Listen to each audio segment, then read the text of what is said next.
हरे कृष्णा सभी को। तो भगवत गीता के छठे अध्याय में आप सभी का स्वागत है।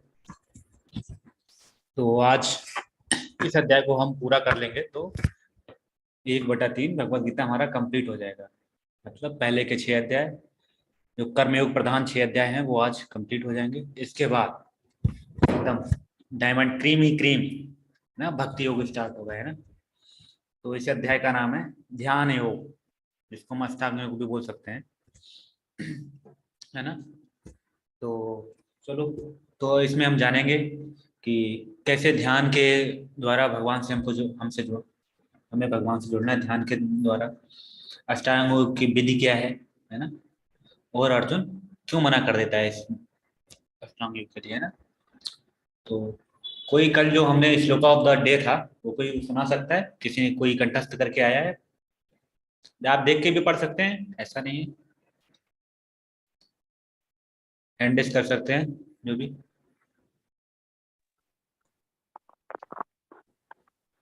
हरे कृष्णा मान्यता माता जी। हरे कृष्णा प्रभु जी। जी माता जी। प्रभु जी, भोक्तारं यज्ञ तपसां सर्वलोकमहेश्वरं सूर्यदं सर्वभूतानां ज्ञात्वा मां शान्तिमृच्छति। बहुत सुंदर माता जी। और कोई है जो पढ़ना चाहेगा?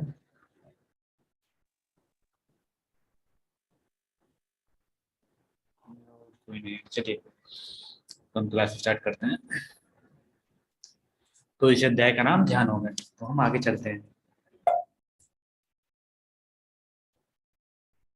जैसे तो योग क्या है? ये जो योग कर रहे हैं, तपस्या कर रहे हैं, ये जो योग है, तो क्या ये वास्तविक योग है? हम जो योग क्या है, तो लोग अलग अलग उत्तर देते हैं। बोला कि हमको अपना वजन कम करना है, बोलता है हमको सुंदर दिखना है, स्वस्थ रहना है, जवान दिखना है ना। तो लोग इसलिए योग करते हैं। और कुछ लोग जो थोड़े ज्ञानी होते हैं वो सिद्धियों के लिए योग करते हैं ना, कठिन तपस्या। आप देख सकते हैं हिमालय की पहाड़ियों में बहुत कितनी सर्दी है, कुछ भी वस्त्र नहीं पहना, उल्टा है। तो क्या ये योग है? इसको हम योग बोल सकते हैं?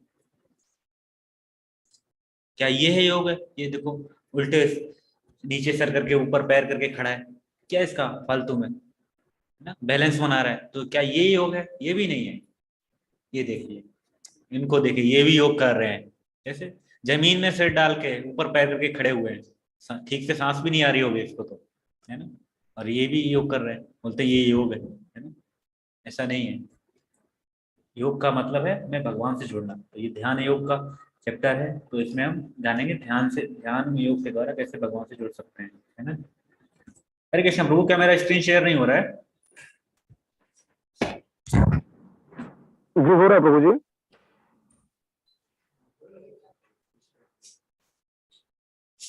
एक मिनट प्रभु, मैं अभी 1 मिनट में आता, ठीक है ना। नहीं हो रहा है प्रभु जी।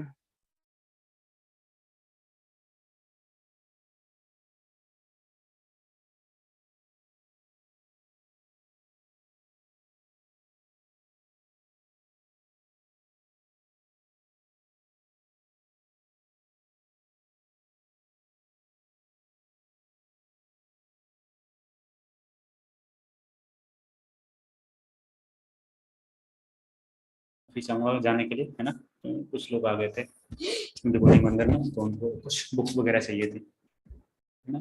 तो देख सकते हैं ये नीचे सर डाल के खड़े हुए हैं, तो क्या ये योग है? योग का मतलब है भगवान से जुड़ना। ये क्या कर रहे हैं? पागलपंती है ना। इसको सांस में नहीं आ रही होगी।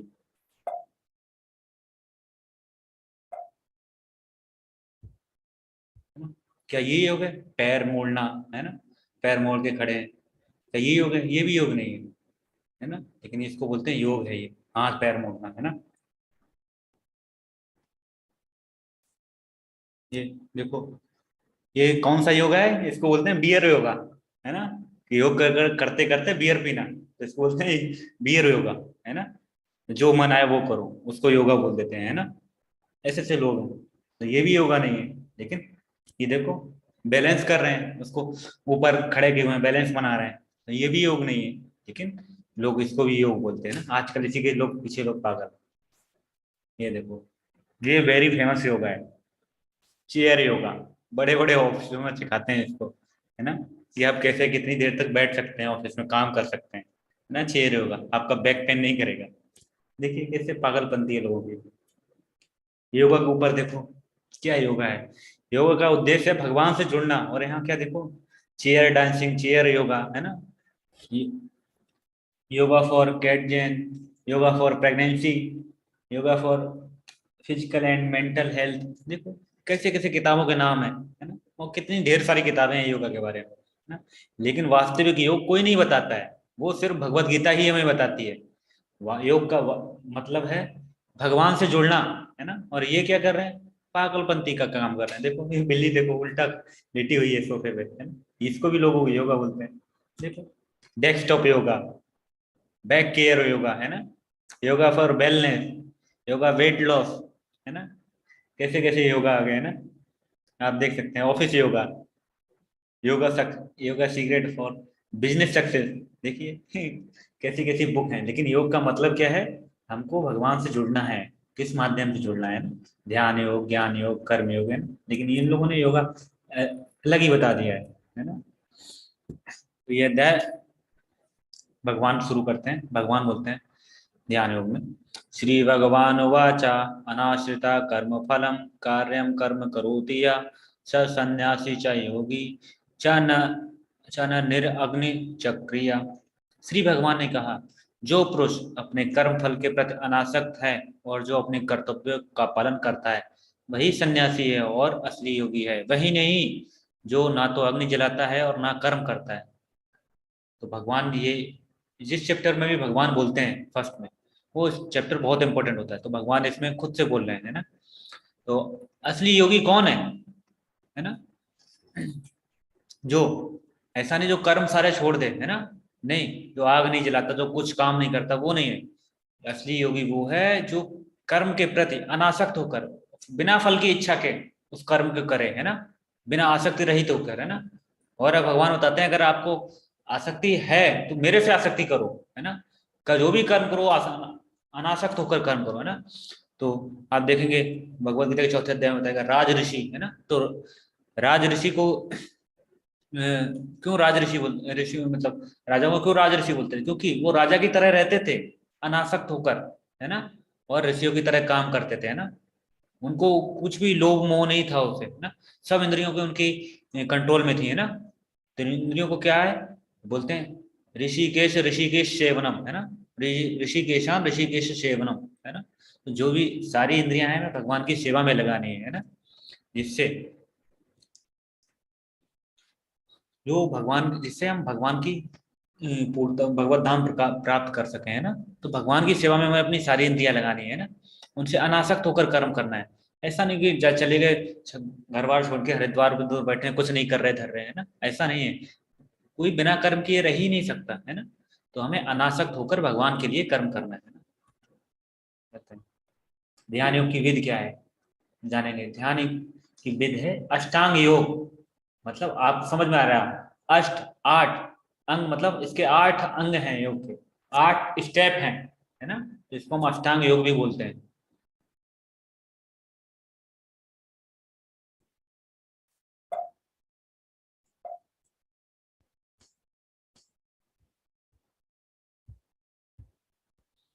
तो आप देखेंगे ये योग चक्र है ना।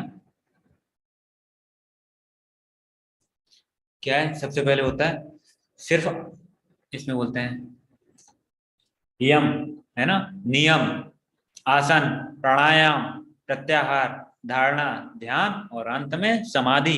ये 8 अंग हैं योग के, हैं।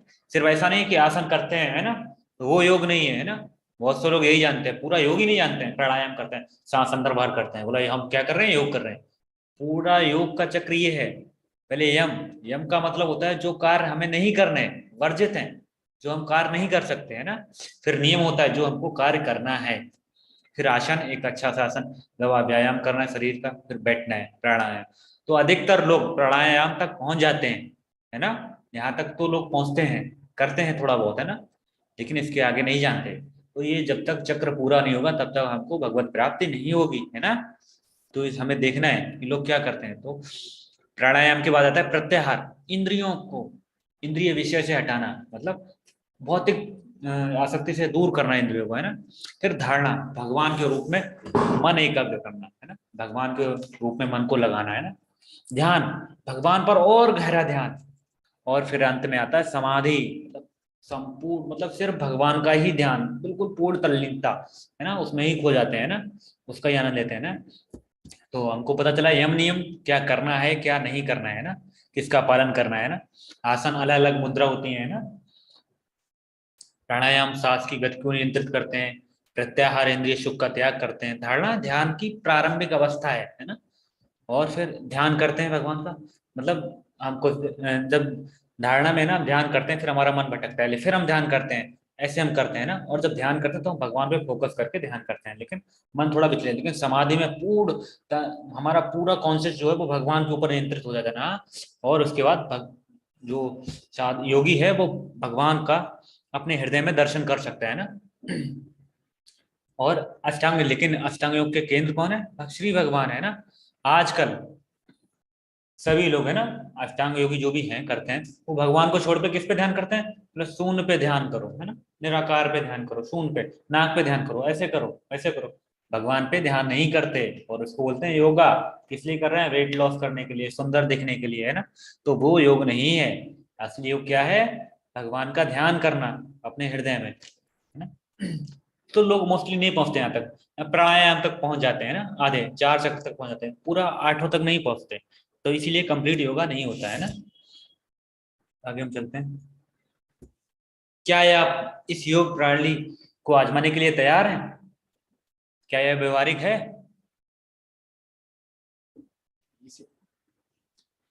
इस अष्टांग योग पर अर्जुन की क्या प्रतिक्रिया होगी अब, है ना।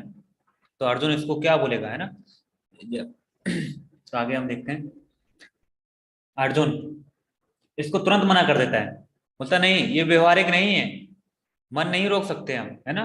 और ये सिर्फ मतलब पूर्ण ब्रह्मचर्य है ना, जो ब्रह्मचर्य का पालन करते हो उसके लिए ही है ये, है ना। बच्चे बूढ़े औरतों के लिए नहीं है ये। तो इसको अर्जुन नकार देता है। क्यों नकार देता है? तो वो हम सबके लिए पूछ रहा है ना, वो अकेले के लिए नहीं पूछ रहा। अभी वो भगवान को प्राप्त करना है तो वो जाके युद्ध छोड़ के हिमालय में जाके अष्टांग योग का पालन करेगा, है ना। ऐसा नहीं है, वो वहां भी रह के वही सिद्धि प्राप्त कर सकता है भगवान के लिए युद्ध करके। और उसके दो दो बेनिफिट हैं, भगवान के लिए युद्ध करेगा, जीतेगा, और आराम से पृथ्वी पे भी सुख भोगेगा, और अंत में भी भगवत धाम जाएगा, है ना। भगवान बोलते हैं मनम मन मना मद भक्तो मध्याजी मां नमस्कुरु, मेरा ही पूजन करो, मेरे नमस्कार करो, है ना। तो वो भगवान बोलते हैं। तो भगवान जब अर्जुन उनके कहने पे युद्ध करेगा और जीत जाएगा तो राज्य भोगेगा, है ना। और अंत में भी उसका कोई घाटा नहीं है, वो भगवत धाम भी जाएगा बाद में, है ना। तो हम देखेंगे यम में क्या आता है ना, कहता है यम एकांत स्थान। तो आजकल तो एकांत है नहीं, सारे जंगल काट दिए। और पवित्र, अगर एकांत है तो वो पवित्र नहीं है ना, पवित्र नहीं, साफ सफाई नहीं है उधर, है ना। तो एकांत और पवित्र जगह तो है ही नहीं। शहर वालों की तो ये गंभीर समस्या है, तो ये शहर वालों के लिए तो बिल्कुल ही नाकार है, बिल्कुल बेकार है, इसका कोई मतलब ही नहीं है ना। फिर आता है नियम, सीमित खाना, मतलब अधिक ना खाना, ना अधिक काम करना, नीत अनुशासन। लेकिन ऐसा नहीं है, लोग रात में 12-12 बजे तक काम करते हैं, सुबह 12 बजे सो के उठते हैं फिर, है ना। कभी कभी ज्यादा खा लेते हैं, है ना। तो ऐसा भी नहीं है। आसन, आसन कैसा होना चाहिए? ना ज्यादा ऊंचा हो ना ज्यादा नीचा हो। ऊंचा होगा तो क्या गिर जाएंगे तो चोट लग जाएगी, नीचा होगा तो कीड़े मकोड़े आ जाएंगे, है ना। और आसन हिरण की खाल से, मरे हुए हिरण की खाल से हो, है ना, या कुशा की घास से हो, है ना, जिससे वो उस पे हल्की सी रुई बिछा सकते हैं, वो बैठ सकते हैं, जिसपे जिसपे छोटे मोटे कीड़े मकोड़े नहीं आते हैं ना। और ज्योत का ध्यान करना है, वास्तु पे, सूर्य पे, है ना। ऐसे प्राणायाम श्वास की गति को नियंत्रित किया जा सकता है ना, प्राणायाम के द्वारा। तो आगे हम देखते हैं। यम, उसे एकांत में, एकांत जगह में अकेले रहना चाहिए और हमेशा अपने मन को नियंत्रित करना चाहिए, है ना। खाने, सोने, काम करने और मनोरंजन की उसकी आदतों में समशीतोष्ण। आसन, जमीन पर कुशा घास बिछाएं और फिर इसे एक हिरन के खाल से कवर करें। आसन ना तो बहुत ऊंचा होना चाहिए और ना ही नीचा होना चाहिए, और पवित्र स्थान पर स्थित होना चाहिए। किसी व्यक्ति के शरीर, गर्दन और सिर को एक सीध में रखना चाहिए और नाक की नोक पर लगातार घूरना चाहिए। इस प्रकार एक अनगढ़ दबे हुए मन से, भय से रहित, पूरी तरह से यौन जीवन से मुक्त किसी को भी मेरा ध्यान करना चाहिए। ना यौन जीवन से मुक्त, ना पूर्ण ब्रह्मचारी होना चाहिए ना। और ऐसे आप देख रहे हैं योगी के ना, उसके बाल कितने बड़े बड़े हो गए, शरीर का सिर्फ ढांचा जाता बचा है ना। तो हम ये अव्यवहारिक है, इसलिए अर्जुन मना कर देता है ना। तो आगे थोड़ा देखते हैं।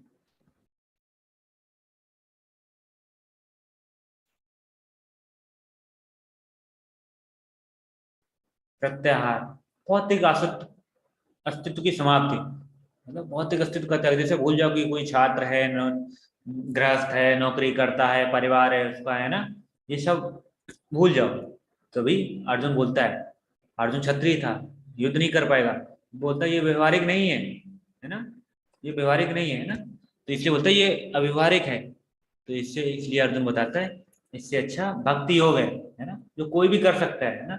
धारणा उसकी मानसिक गतिविधियों को अनुशासित करता है और लौकिक स्थित हो जाती है, सभी भौतिक इच्छाओं से रहित उसे योग प्राप्त करने के लिए कहा जाता है ना, धारणा में। फिर नेक्स्ट आता है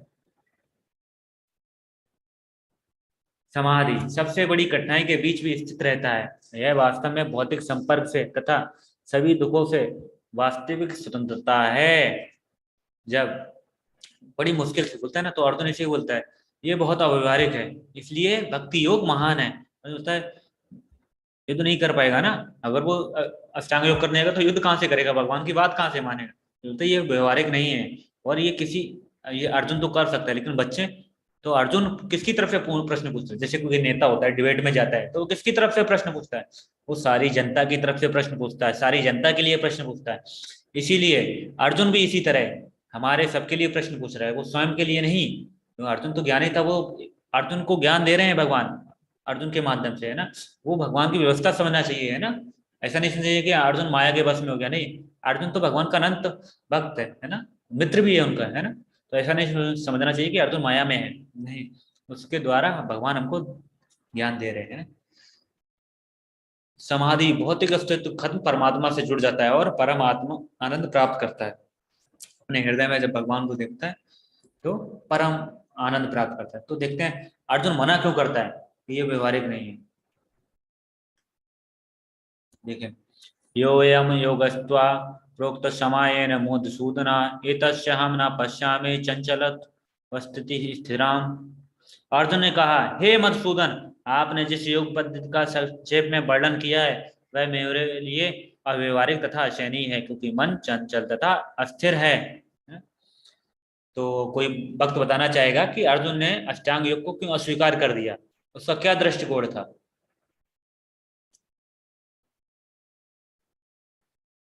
ये बताएगा।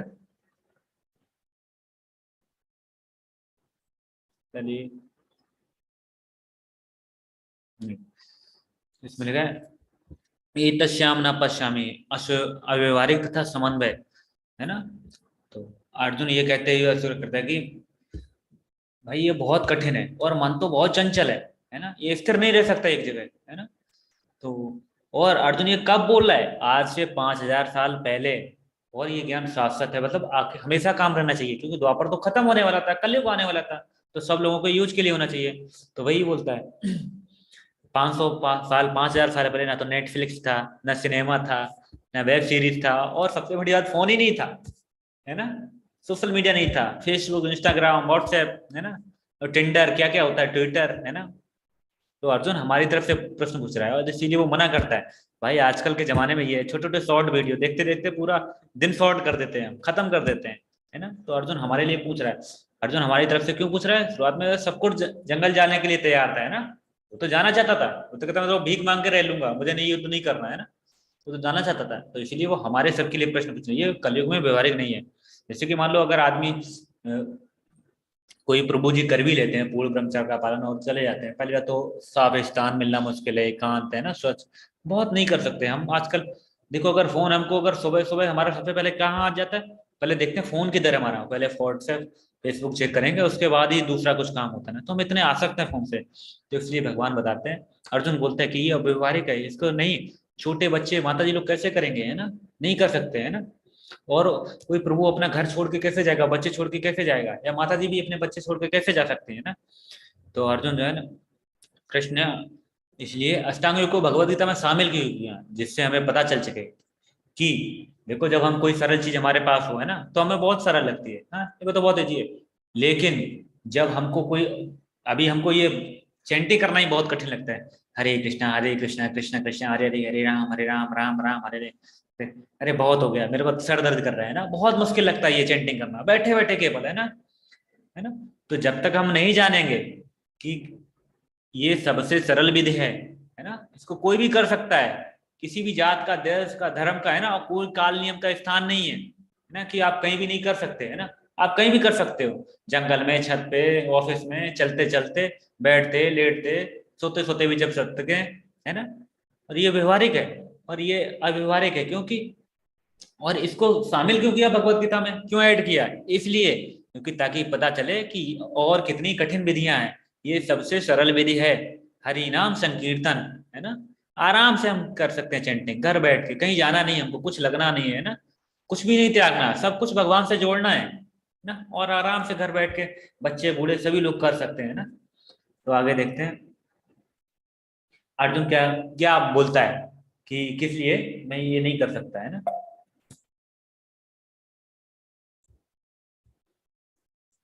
अर्जुन बोलता है भगवान से, चंचला ही मना कृष्ण प्रमादी बलभद्रणम तस्याम निग्रह मन्ये वायुरेविषु दुष्करम, है ना।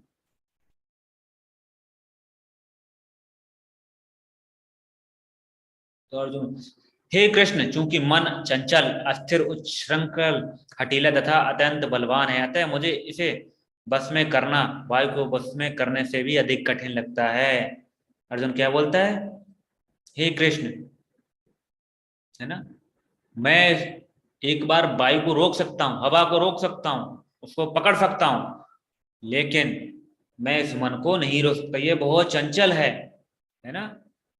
चंचल है मतलब बहुत इधर उधर भागता है ना, और कहीं भी चला जाएगा, है ना। फिर होता है उच्छृंखल, मतलब विचलित करता है, ये हमको बार बार उधर ले जाता है भौतिक चीजों में कि ऐसा करो ऐसा करो। और उसके बाद ये बहुत हटीला, जिद्दी है, ताकतवर है ये, इसलिए ये अव्यवहारिक है ना। और आजकल तो हमारा कितनी सारी चीजों में मन बटा हुआ है, हम करते कुछ है, सोचते कुछ है ना। तो ऐसे हमारा मन कहीं और रहता है, बोला क्या करना है, ये करना है, कॉलेज में पढ़ रहे हैं लेकिन नहीं, मन घर पे है, बोला आज जाके क्रिकेट खेलना है ना, आज मेरे को ये वाली आइसक्रीम खानी है ना। तो ऐसे ही तो बोलता है कि मन को बस में करना बहुत मुश्किल है ना, बहुत जिद्दी है ये मन, तो इसलिए ये अव्यवहारिक है। इसलिए जो ऐसा अर्जुन पूछ रहा है, ऐसा पूछना चाहता है कि वो सभी के लिए व्यवहारिक हो, सभी उसको पालन कर सके, है ना। तो भगवान आगे बताते हैं, असंशय महाबाहो मनोदुर्निग्रहं चंचलम अभ्यासेन तु कौन्तेन वैराग्येन च गृह्यते। भगवान श्री कृष्ण का, हे महाबाहो कुंती पुत्र, निसंदेह चंचल मन को वश में करना अत्यंत कठिन है, किंतु उपयुक्त अभ्यास द्वारा तथा विरक्ति द्वारा ऐसा संभव है।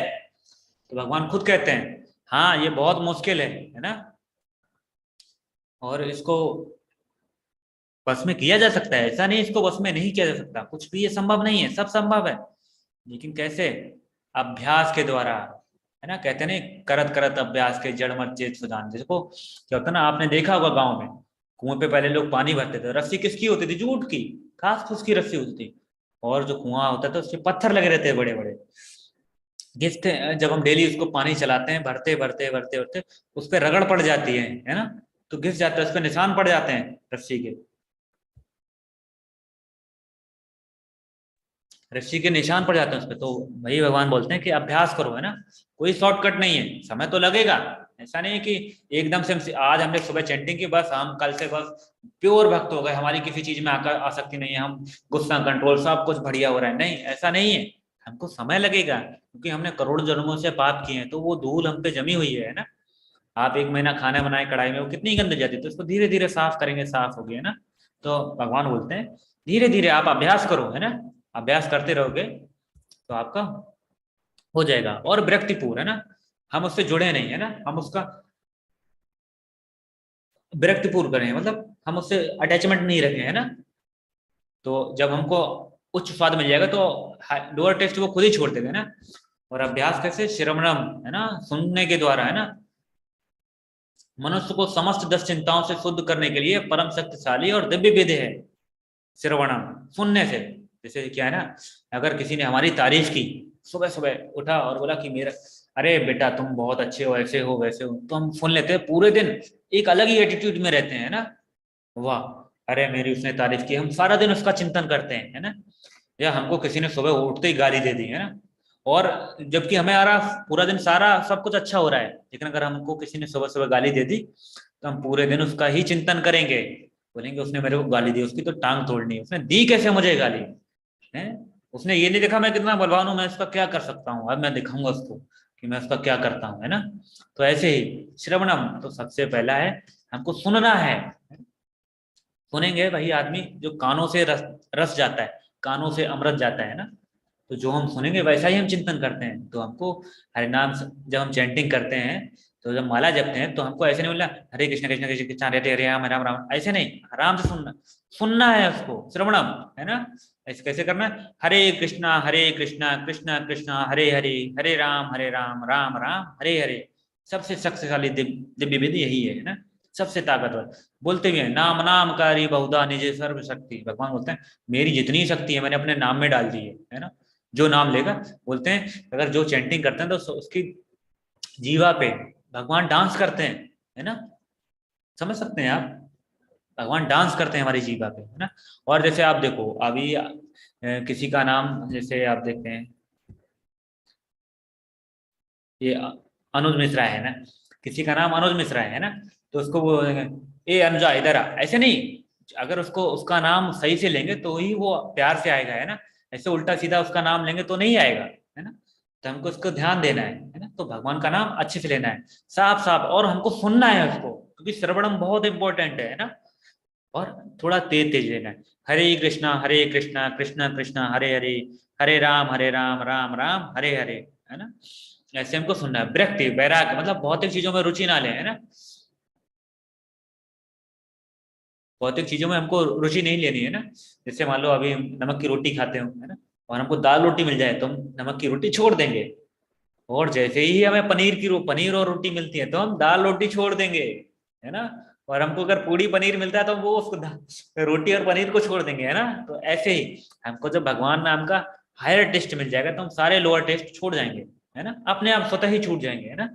तो भगवान उच्चतम स्वाद जो भगवान की भक्ति है ये, क्योंकि है ना कितना आराम से खुश रहता है ना, आंतरिक हमेशा आनंद में रहता है ना। तो अब प्रश्न उठता है, मन हमारा दोस्त है या दुश्मन है? कोई बताएगा मन हमारा दोस्त है या दुश्मन है?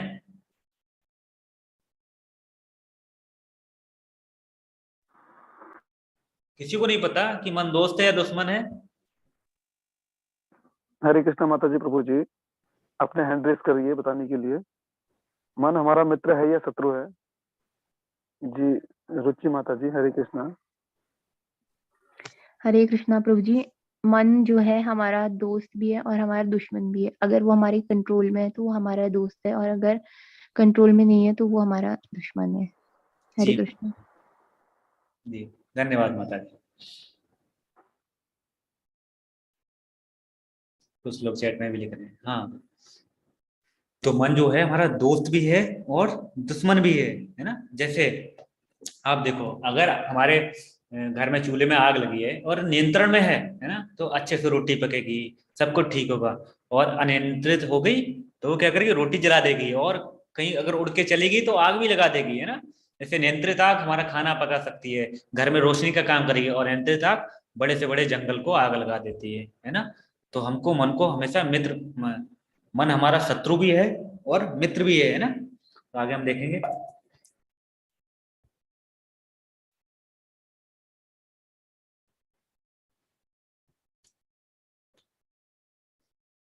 जैसे आप देखेंगे ये मिसाइल है, हम इसको चलाते हैं, है ना, तो इसका परीक्षण करते हैं। अगर ये किसी दूसरे देश में जाके गिर जाए तो क्या होगा, ये तो छिड़ जाएगा, तो अनियंत्रित हो जाएगी, है ना।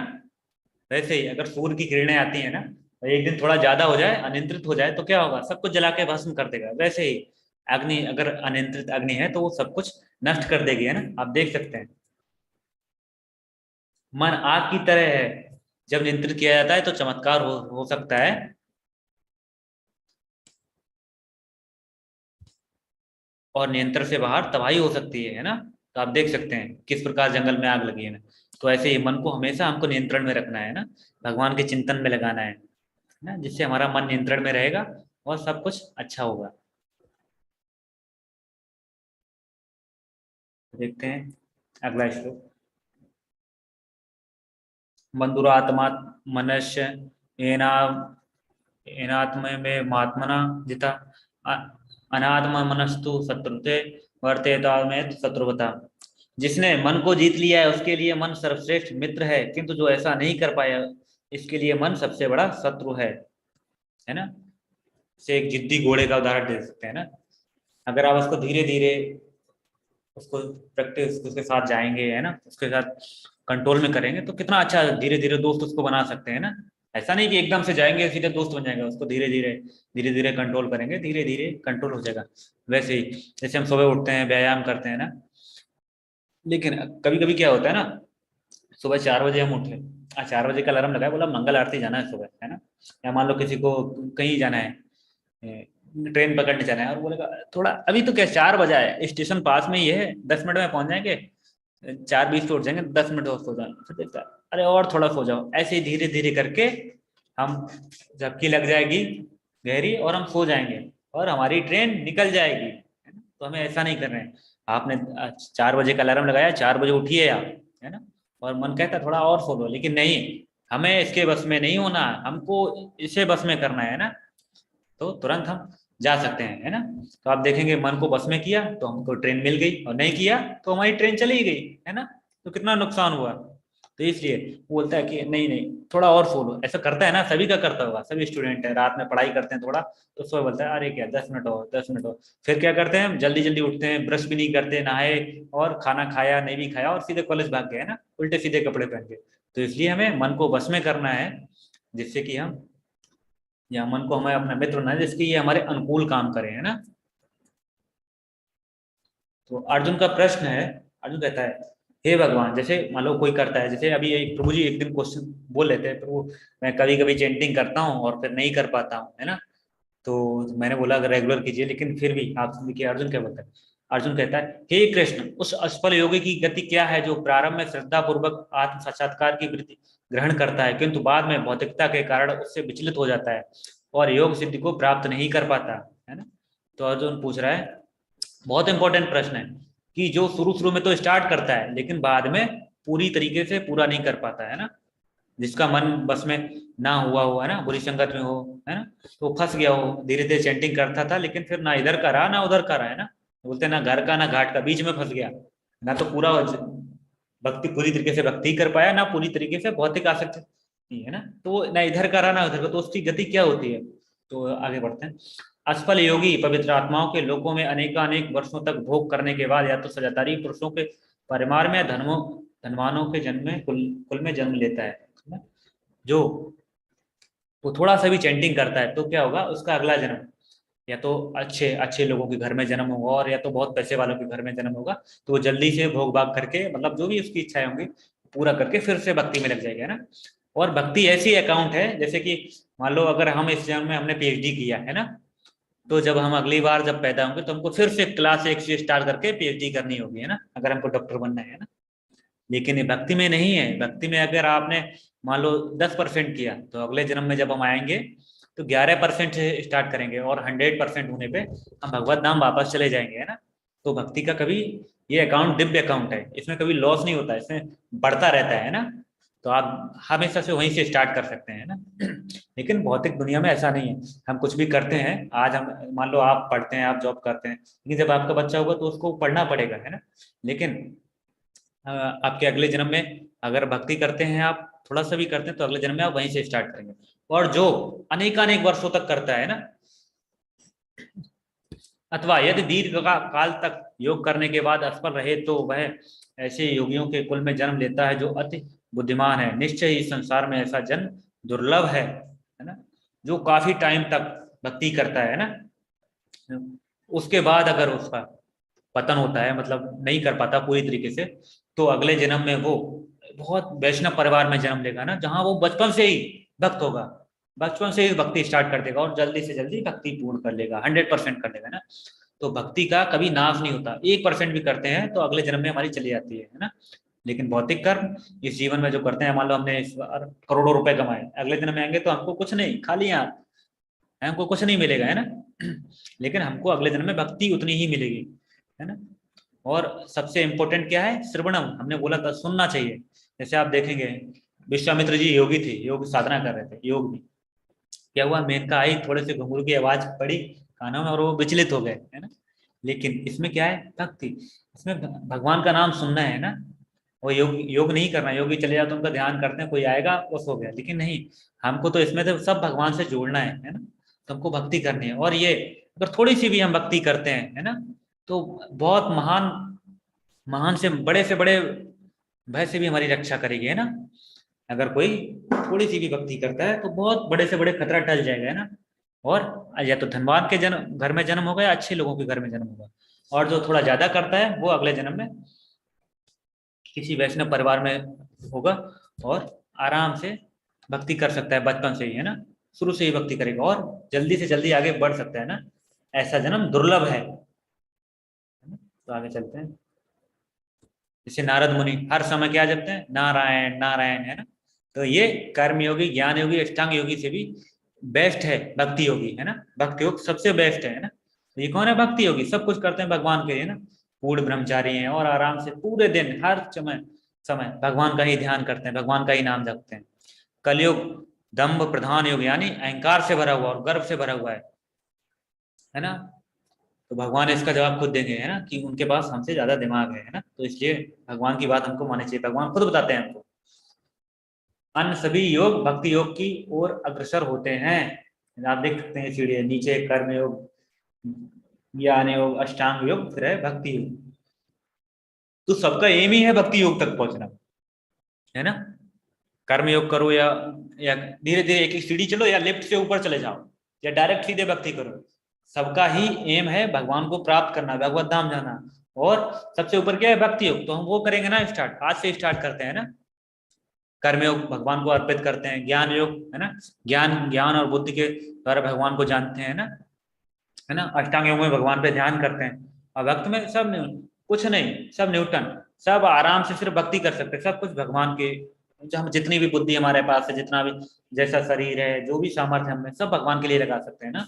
तो भगवान बोलते हैं कि सबसे बेस्ट क्या है, भक्ति योग है ना। आप देखेंगे आगे भगवान बोलते भी हैं, योगी नाम अपि सर्वेशा मद मद भक्तिन तरात्मना श्रद्धा भाव भजन्ते योमा स ये युक्त मतो मता। और समस्त योगियों में से जो योगी अत्यंत श्रद्धा पूर्वक मेरे प्राण हैं, अपने अंतःकरण में मेरे विषय में सोचता है और मेरी दिव्य प्रेमा भक्ति करता है, वह योग में मुझसे परम अंतरंग रूप से युक्त रहता है और सबों में सर्वोच्च है, यही मेरा मत है। तो भगवान क्या बोलते हैं, जो योगी हमेशा मेरा ध्यान हमेशा मन में करता है, चाहे वो कुछ भी कर रहा हो, जॉब कर रहा हो, पढ़ रहा हो, या कुछ भी कर रहा हो, है ना, और भगवान का ध्यान करता है, तो वो सबसे बेस्ट है ना। और ये आज का हमारा श्लोक ऑफ द डे है ना। तो आप कल सभी लोग इसको याद करके आ सकते हैं ना। तो भगवान फाइनल डिसीजन देते हैं ना, जो योगी, जो कोई भी है, वो मेरा अगर ध्यान करता है 24 घंटे तो सबसे बड़ा योगी है ना। वो नहीं जो अष्टांग योग मतलब चला गया पहाड़ों में, जो आग नहीं जलाता, कर्म नहीं करता है ना, ज्ञान या कर्म नहीं, जो हमेशा हर क्षण भगवान का ध्यान करना है, वो सबसे बेस्ट है ना। तो भगवान खुद ही बताते हैं ना। तो आगे चलते हैं।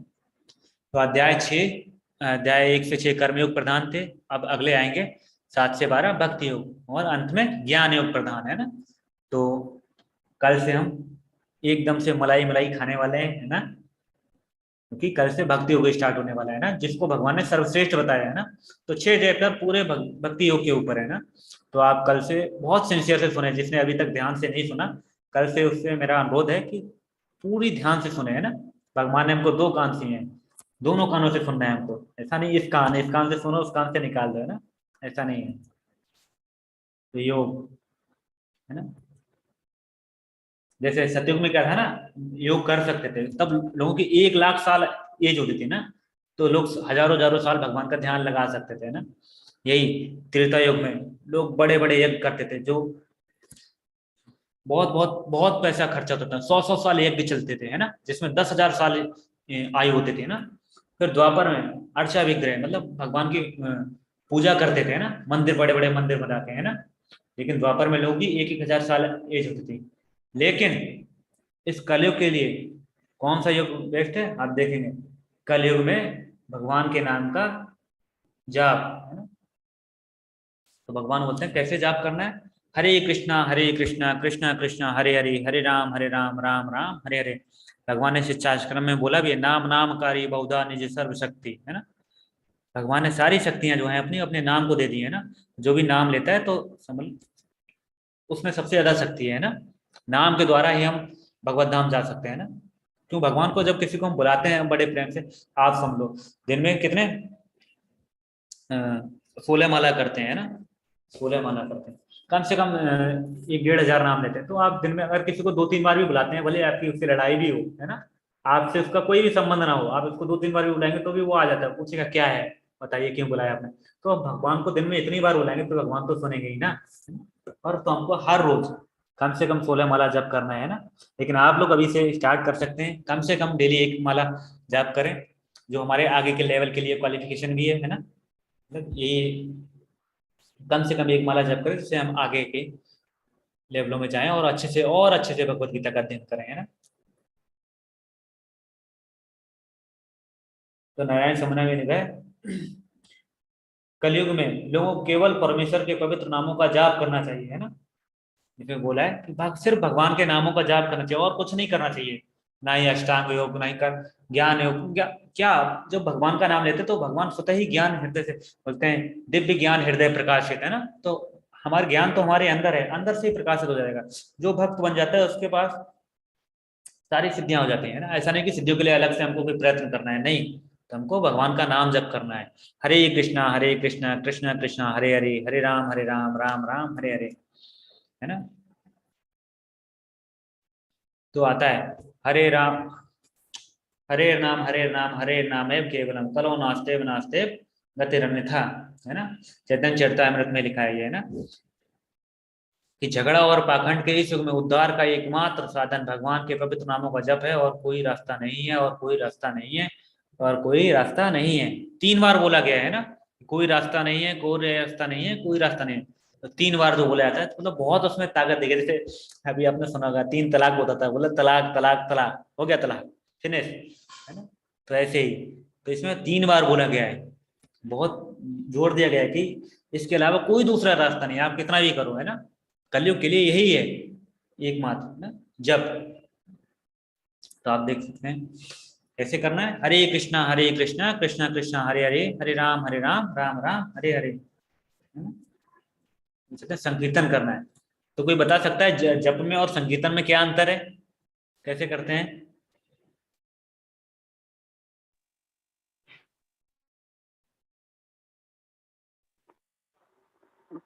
हरे जी कृष्ण। हरे कृष्णा माता जी, प्रभु जी हैंड रेज करिए अगर किसी को आंसर मालूम है तो। जप में और संकीर्तन में क्या फर्क होता है? नहीं प्रभु जी, किसी के पास आंसर नहीं है। जी तो पता ही नहीं। तो जब हम कैसे करते हैं, हरे कृष्णा कृष्णा कृष्णा हरे हरे, हरे राम राम राम हरे हरे, है ना। ये रूपा माता जी बोलना चाहती हैं, मैं प्रभु इनको अनम्यूट करेंगे। जी जी जी, हरे कृष्णा माता जी अनम्यूट कीजिए। हरे कृष्ण प्रभु जी। हरे कृष्णा बोलिए। जप का मतलब होता है हम एकांत में भगवान को जब पूजते हैं ना, उसको जप कहते हैं। और संकीर्तन होता है सबको लेके भगवान को पूजना, भगवान का संकीर्तन करना। जी नहीं नहीं, कीर्तन कैसे करते हैं और जप कैसे करते हैं, कोई बता सकता है।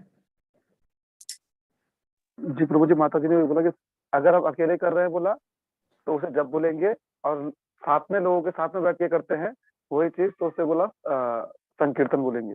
जी राजन प्रभु जी, हरे कृष्णा। हरे जी, कृष्णा प्रभु जी। जी प्रभु जी जप शायद माला को लेकर कर सकते हैं, और जहाँ तक संकीर्तन की बात है तो इसको मृदंग या झाल मंजीरा शायद लेकर मृदंग के साथ संकीर्तन किया जाता है। जी जी जी। और क्या है ना, जब हम अपने लिए करते हैं ना, हम सुनते हैं ना, जब संकीर्तन करते हैं तो दूसरों के लिए करते हैं, जैसे कि पेड़, एक भक्त क्या चाहता है, पेड़ पौधे कुत्ते बिल्ली सब होने और इनका, क्योंकि इंपॉर्टेंट क्या है, सर्वणम, आप नहीं भी समझते हो कोई मतलब नहीं है ना, आप वो कंप्रे भगवान के नाम में शक्ति है ना, आप नहीं भी समझ रहे हैं ना कोई, लेकिन वो शक्ति तो है ना भगवान के नाम में, उसके कान में जा रहा है, मतलब उसको शक्ति मिल रही है, वो भगवत धाम जाएगा। तो जब हम कीर्तन किस लिए करते हैं, दूसरों के लिए है ना, सभी के लिए, सभी लोगों का उद्धार हो, एक भक्त यही चाहता है कि सभी का उद्धार हो। तो कैसे करते हैं कीर्तन, हरे कृष्णा कृष्णा कृष्णा हरे हरे, हरे राम राम राम हरे हरे।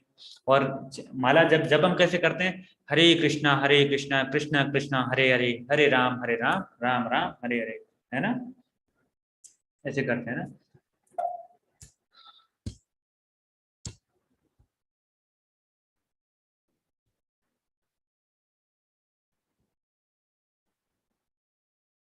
है ना, तो शास्त्रों में भी दिया गया है, बहुत सी जगह दिया गया है कि हमको सिर्फ भगवान के नाम का जप करना है ना। आप देख सकते हैं ना, शास्त्रों में कई सारे शास्त्रों में दिया है। कलयुग में 6 लक्षण है, मंद आयु, है ना, मंद होती बुद्धि, आयु कम है, मंद बुद्धि, आलसी, पथभ्रष्ट, सदा विचलित, है ना, कहते हैं। तो एक स्टोरी आती है श्रीमद् भागवतम में, जिसमें सुखदेव गोस्वामी जी बोलते हैं, महाराज बच्चे, मेरे प्यारे राजा, हालांकि कलयुग दोषों से भरा है, फिर भी इस युग के बारे में एक अच्छी गुणवत्ता है कि हरे कृष्ण महामंत्र का जप करने से व्यक्ति भौतिक बंधन से मुक्त हो सकता है और आध्यात्मिक लोक में पदोन्नत हो सकता है ना। तो बोलते हैं इसमें बहुत सारे दोष हैं, बहुत सारी कमियां हैं, लेकिन एक अच्छी बात है कि जप के द्वारा हम भगवान के धाम वापस जा सकते हैं ना। तो आगे बोलते भी हैं, है ना, बोलते हैं हरे कृष्ण महामंत्र का जप करने से पहले एक और रहेगा, बोलते हैं यज्ञ नाम जब यज्ञो अश्मि, समस्त यज्ञों में मैं पवित्र नाम का कीर्तन हूँ। ये भगवत गीता का 10.25वें श्लोक में लिखा है ना। तो हरे कृष्ण महामंत्र का जप करने से पहले हमको पंच तत्व मंत्र का जप करना है। कैसे, जय श्री कृष्ण चैतन्य प्रभु नित्यानंद श्री अद्वैत गदाधर श्रीवासादि गौर भक्त, इसका हमको एक बार जप करना है ना। इस स्टार्टिंग में सुमेरु पर्वत पे जो होता है मोती, सुमेरु में होती, उस पर एक बार जप करना है। उसके बाद हम हरे कृष्णा कृष्णा कृष्णा हरे हरे, हरे राम राम राम हरे हरे करना है ना। तो इस नाम संकीर्तन की जो है, हरिनाम संकीर्तन की शुरुआत 500 साल पहले चैतन्य महाप्रभु ने की थी, है ना। और अपने पार्षदों को, ये चारों पार्षद हैं, श्री अद्वैत, श्री नित्यानंद प्रभु, गदाधर और श्रीवासाद, है ना, इनको बोला कि आप जाइए घर घर जाके सबको, ये क्या करते थे, सबको प्रणाम करते थे, बोला हे महान भाव, आप बहुत महान है, आप, आपसे मेरा निवेदन है कि आप एक माला कम से कम जप करें, हरे कृष्ण महामंत्र का जप करें, है ना। तो हमको है ना हरे कृष्ण महामंत्र का जप करना, क्योंकि स्वयं इसको भगवान बताने आए, है ना, तो हमको। और ब्रह्मा जी भी बोलते हैं हरे राम हरे कृष्णा कृष्णा कृष्णा हरे हरे, हरे राम राम हरे हरे, इति षोडक षोडक नामना कलिकल्मष नाशनम नाथ परत रूपाय सर्व वेदेषु दृश्यते, है ना। तो बोलते हैं ब्रह्मा जी कि मैंने सारे वेदों को छान मारा है, यही जो भगवान का 16 शब्दों का मंत्र है, यही सबसे बेस्ट है ना, यही कली के कलियों के कलमश का नाश करने वाला है।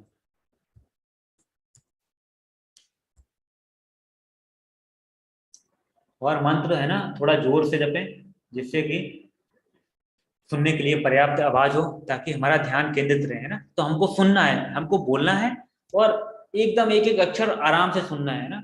हरे कृष्णा कृष्णा कृष्णा हरे हरे, हरे राम राम राम हरे हरे। तो हमको सुनने पे पूरा ध्यान फोकस करना है ना। और प्रत्येक नाम का अलग अलग उच्चारण करना, ऐसे नहीं करना हरे कृष्ण कृष्ण कृष्ण कृष्ण हरे हरे, हरे राम राम राम राम राम हरे हरे, ऐसे नहीं करना। आराम से करना है, एक एक अक्षर सुनाई देना चाहिए। हरे कृष्णा कृष्णा कृष्णा हरे हरे, हरे राम राम राम हरे हरे। एक एक शब्द अलग अलग बोलना है। तो आप हरे कृष्णा कृष्णा कृष्णा हरे ऐसे नहीं बोलना है ना, अच्छे से बोलना है ना, और सम्मान और भक्ति के साथ, एकाग्रता के साथ। ऐसा नहीं कि हम फोन भी चला रहे हैं, फोन में भी देख रहे हैं, फेसबुक पे क्या मैसेज आया, व्हाट्सएप में चैटिंग कर रहे हैं और जब कर रहे हैं, नहीं, ऐसा नहीं है ना। तो योग की सीढ़ी, अष्टांग योग में आत्मतुष्टि का तत्व है, लेकिन भक्ति योग केवल कृष्ण की प्रसन्नता के लिए है ना। तो एक व्यक्ति जो आध्यात्मिक रूप से जिज्ञासु है, वह सबसे बुनियादी प्रकार की सेवा में शुरू होता है, और जो कर्म योग है अपनी क्षमता के अनुसार वह प्रभु के लिए काम करता है, भगवान के लिए फूल चढ़ाना, मंदिर की सफाई करना, मौद्रिक दान आदि करना। इसका अभ्यास करते हुए वह कई ज्ञानियों से मिलता है और ज्ञान में जुट जाता है। वह धीरे धीरे समझने लगता है कि वह शरीर नहीं है, परमात्मा उसके हृदय में रहता है, और वह इस बात को महसूस करना चाहता है। वह कृष्ण के समक्ष समर्पण कर देता है और भक्त बन जाता है। सबसे उच्च योग साधना में शामिल होता है, वह है भक्ति योग। भक्ति योग को बुद्ध योग भी कहा जाता है, क्योंकि यह सभी योगों में से सबसे चतुर है, क्योंकि अन्य योगों की सीमाएं हैं, उस पर कोई भी नहीं है ना। हर किसी में कुछ ना कुछ सीमाएं है ना, कि साबिस्तान में जाना है, ऐसे ध्यान करना है, ऐसे करना है। इसमें कोई सीमा नहीं है, कोई नियम काल का नहीं है ना। इसमें सिर्फ हमको भगवान का नाम जपना है ना, सिर्फ कैसे, हरे कृष्णा कृष्णा कृष्णा हरे हरे, हरे राम राम राम हरे हरे, है ना। केवल जो भी काम करना है भगवान की प्रसन्नता के लिए करना है ना। जैसे आप देखेंगे है ना, बोलते हैं महाभारत में एक कथा आती है कि भगवान ने युधिष्ठिर महाराज से बोला कि आप झूठ बोल दो कि हाँ, द्रोणाचार्य जी से, कि आपका जो पुत्र है अश्वत्थामा मारा गया। तो क्या युधिष्ठिर महाराज क्या बोलते हैं, नहीं, मैं नहीं बोलूंगा झूठ, मैंने आज तक झूठ नहीं बोला, मैं कैसे बोल सकता हूँ, नहीं बोल सकता। तो वो नहीं बोलते हैं, तो अंत में क्या होता है, फिर उनको इतना भगवान की बात नहीं मानी, झूठ नहीं बोला, तो उनको कुछ नरक दिखाया जाता है ना, कि एक बार सिर्फ दिखाया जाता है ना। तो आप समझ सकते हैं। लेकिन आप भी बोलेंगे, अरे अर्जुन ने तो कितने लोग मार काट दिए, अपने पितामह मामा भाई सभी को मारा अर्जुन ने, है ना। तो अर्जुन कितना पापी, नहीं, उसने भगवान की इच्छा के लिए काम किया, भगवान की प्रसन्नता के लिए काम किया है ना, भगवान की बात मानी है ना। और इसमें अर्जुन का ही फायदा हुआ। क्या फायदा हुआ, और उसके भैया राजा बन गए ना, उसको उनका राज्य मिल गया, पूरा पृथ्वी का राज्य मिल गया है ना। और अंत में वो भगवत धाम भी गए, और उसका यश कितना फैला है, बोलता विश्व का सर्वश्रेष्ठ धनुर्धारी था, है ना। तो देख सकते हैं ना, वो भगवान ने उसके लिए सारथी बन गए है ना। अर्जुन ने उसकी बात मानी, भगवान की बात मानी है ना। तो आप देख सकते हैं ना। और अंत में हम कुछ प्रभुपाद जी के शब्द पढ़ते हैं कुछ। भक्ति योग समस्त योगों की परिणीत है, अन्य योग तो भक्ति योग में भक्ति तक पहुंचने के साधन मात्र हैं। योग का वास्तविक अर्थ है भक्ति योग। अन्य सारे योग भक्ति योग रूपी गंतव्य की दिशा में अग्रसर होते हैं। कर्म योग से लेकर भक्ति योग का लंबा रास्ता आत्म साक्षात्कार तक जाता है। निष्काम कर्मयोग इस रास्ते मार्ग का आरंभ है। कोई विरला भाग्यशाली ही वैदिक विधान के अनुसार भक्ति योग के पद को स्वीकार करके कृष्ण भावनाभावित हो जाता है। आदर्श योगी श्याम सुंदर कृष्ण पर अपना ध्यान एकाग्र करता है। उनके अंगों को प्रदीप्त करने वाली उनकी ज्योत ब्रह्म ज्योत कहलाती है। वे राम, नरसिंह, बराह तथा श्री कृष्ण भगवान कृष्ण जैसे विभिन्न रूपों में अवतरित हैं। सामान्य व्यक्ति की बात माता यशोदा में पुत्र रूप में जन्म ग्रहण करते हैं, और कृष्ण गोविंद तथा वासुदेव के नाम से जाने जाते हैं। वे पूर्ण बालक, पूर्ण पति, पूर्ण सखा तथा पूर्ण स्वामी हैं, और वे समस्त ऐश्वर्यों तथा दिव्य गुणों से उत्प्रोत हैं। जो श्री भगवान के इन गुणों से पूर्णतया अभिज्ञ रहता है वह सर्वोच्च योगी कहलाता है। योगी की तरह यह सर्वोच्च दशा केवल भक्ति योग से ही प्राप्त की जा सकती है, जिसकी पुष्टि वैदिक साहित्य से होती है ना। तो भगवान इसमें एक और भगवान ने आंसर दिया है। क्या दिया है, ब्रह्म ज्योति का आधार मैं ही हूँ। भगवान के शरीर से जो तेज निकलता है उसको ही ब्रह्म ज्योति बोलते हैं ना। तो निराकारवादी जो है वो भगवान के शून्य पे ध्यान लगाते हैं, लेकिन वो इनडायरेक्टली भगवान पे ध्यान लगाते हैं। तो तेज निराकार दिव्य ब्रह्म ज्योति निकलती है वो भगवान से ही निकलती है ना। तो हम देख सकते हैं इनडायरेक्टली हम भगवान की सेवा करते हैं। और भगवान इसमें प्रभुपाद जी इसमें बताते हैं कि जितने भी सारे योग बताए अभी तक वो सारे भक्ति योग तक पहुंचने के लिए ही हैं। भक्ति योग तक हमको भक्ति योग तक ही पहुंचना है, उसके बाद ही हम भगवत धाम जा सकते हैं ना। अगर वहां तक हम उस स्तर तक नहीं पहुंचते हैं तो हमारा कुछ नहीं हो सकता है ना। इसीलिए तो हमको अभी हमारे पास कितना सुनहरा अवसर है ना, घर बैठे आप भगवत गीता पढ़ रहे हैं ना, और घर आपको घर बैठे पता चल गया, आपको कहीं नहीं जाना पड़ा। प्रहलाद महाराज, ध्रुव महाराज जंगल में गए तपस्या करने, तब उनको पता चला भगवान की कैसे प्राप्त कर सकते हैं, लेकिन आपको बस घर बैठे पता चल गया है ना। ये हम कोर्स 34 महीनों से चला रहे हैं ना, इसमें बहुत सारा खर्चा होता है, जूम का लिंक लेना पड़ता है, उसके पैसे खर्च होते हैं ना, ढेर सारे लोग सर्विस देते हैं ना, और कितना लैपटॉप है, डाटा है, कितना सारा खर्च होता है। तो आप सभी से मेरा विनम्र निवेदन है कि आप कम से कम एक माला चैंटिंग करें, है ना। इसको हमारी फीस ही समझ लें कि हमारा उद्देश्य यही है कि कम से कम आप एक राम माला जप करें, है ना। इसको हमारी फीस समझ के ही आप लोग इसको स्टार्ट कर दें, है ना। आप सभी का बहुत बहुत धन्यवाद। यहीं पे हमारा ये अध्याय खत्म होता है ना। तो कल से हम भक्ति योग 7 से 12 चैप्टर पढ़ेंगे, है ना, जो बिल्कुल भक्ति योग से भरपूर है ना। तो मैं अभी एक पोल करता हूँ, देखता हूँ कितने लोगों ने कि एक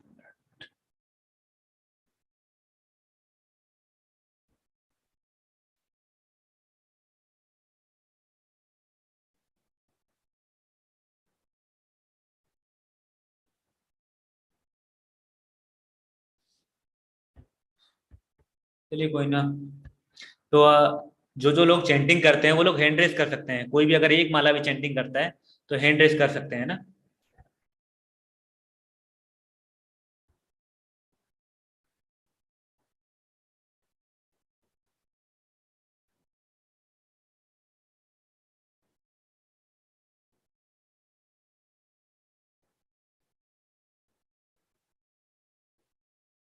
one two three four five six seven, बस बहुत कम है, 1/3 लोग, है ना, 33% समथिंग, है ना। 8 लोग, हाँ 7 हो रहे हैं, तो 7 लोग एक माला। तो जो लोग नहीं करते हैं चैंटिंग, उनसे मेरा अनुरोध है कम से कम एक माला करें, है ना। यही हमारी फीस समझ लें, है ना। अगर किसी का कोई प्रश्न है तो वो पूछ सकता है ना।